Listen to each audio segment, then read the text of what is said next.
मक्खन बनाया। मक्खन बनाने के बाद परात लेकर के धर्यो देवचंद्र जी के उन पलंग के नीचे, वहां पलंग के नीचे परात में मक्खन ले जाकर के रख दिया।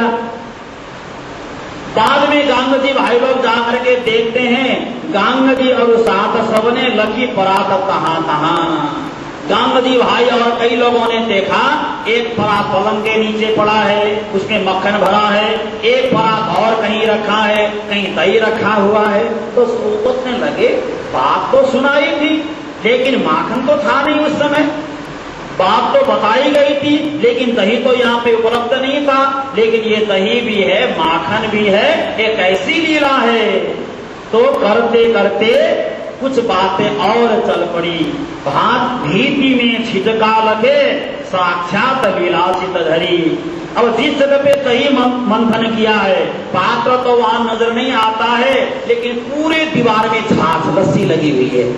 तो ये लस्सी कहां से लग गई? छींट लगता है ऐसे दही मंथन करने से, दीवार में छींटे लगे हैं।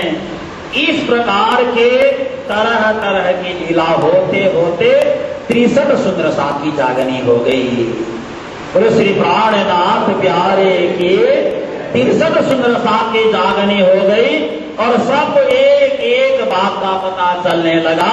और पता चलते चलते अपने अंकुर के हिसाब से सबको लाभ मिलने लगा।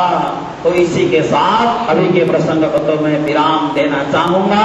9 नहीं बजाऊंगा, मैं 8:30 बजे की चर्चा पूरी करने की प्रयास करूंगा। और मुझे जो समय आप लोगों ने उपलब्ध कराया है, 7:15 बजे कथा प्रारंभ करना, 8:30 तक कथा पूर्ण करना मेरा प्रयास रहेगा।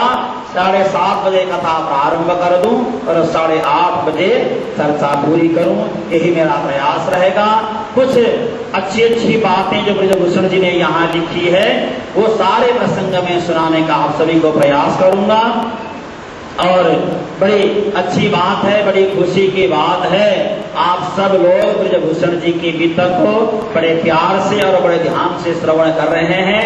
प्रारंभ में तो ऐसा लगता है कि जब नई नई जगह पे जाते हैं, नए नए चीज खाते हैं, नई नई बातें सुनते हैं, एक बात तो लगता है कि कुछ अजीब सा लगा, लेकिन बाद में उसी में रस आना प्रारंभ हो जाता है।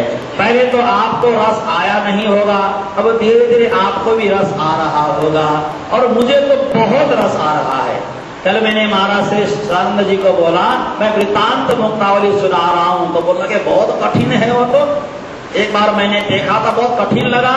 मैंने कहा सुंदर साथ मेरी परीक्षा ले रहे हैं जयपुर वाले, सो मैं कोशिश कर रहा हूं कठिन की तरह सुना करके जयपुर में पास हो जाऊंगा, तो मैं इंडिया के किसी भी कोने में वृत्तांत मुक्तावली से कथा कर सकूंगा। और सबसे और मुझे खुशी इस बात की होती है, अब कहीं भी लोग मुझे पूछेंगे जयपुर में पितक करके आए, तो मैं बोलूंगा 2 करके आया, 2 पितक करके आया। एक ही बार 1 महीने में 2 पितक। लोग बोलते हैं पितक 7 दिन की होनी चाहिए, कई लोग बोलते हैं 15 दिन की होनी चाहिए, लेकिन मैं तो यहाँ 1 महीने में 2-2 पितक करके जा रहा हूँ। तो इससे मेरा अभ्यास और बढ़ता है। वृत्तांत मुक्तावली को रोज में 3-4 घंटे अध्ययन करता हूँ और आप सभी के बीच लेकर के बैठता हूँ, ताकि कोई प्रसंग छूट भी न जाए और कोई प्रसंग सुनाने में आपको सरल और सुगम भी लगे। इसी के साथ प्रसंग को विराम दे रहे हैं। आइए चौपाई दोहराएं और आगे का जो भी कार्यक्रम है उसे श्रवण करें। बोलो श्री प्राणनाथ प्यारे की, बोलो श्री सदगुरु महाराज की। इमी बहु विदिशा भई लीला, इमी बहुत विदिशा भई लीला। कहाँ कितनी बरन के, कहाँ कितनी बरन के।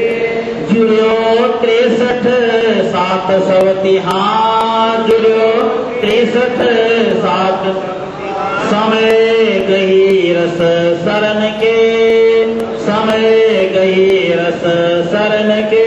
बोलो श्री प्राणनाथ प्यारे, बोलो श्री सदगुरु महाराज की, समस्त सुंदर साथ की। श्री आनंद मंगल श्री धानंद जो की जय, श्री बाईशुराज की जय, श्री महाराजा